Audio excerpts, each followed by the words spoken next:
అలా కాదులేరా అని చెప్పడం. అది అక్కడ లెక్క.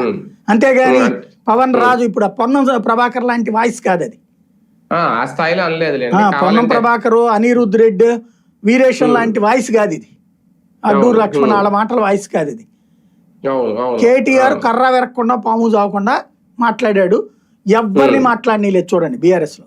ఒక జగదీశ్వర్ రెడ్డి మొన్న అటు ఇటు గాని మాట మాట్లాడాడు ఏదో 2 ముక్కలు.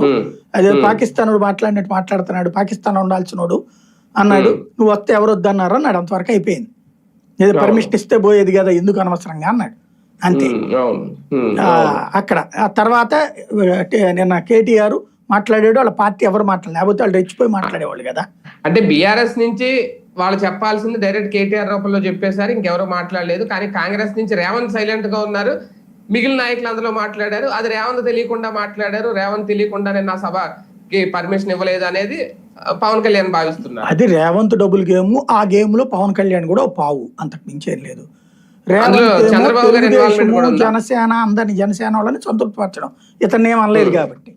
తెలుగుదేశం ఎన్టీఆర్ విగ్రహం పెట్టి వాళ్ళని సంతృప్తి, అంటే ఆంధ్ర సెటిలర్స్ సంతృప్తి పరచడం.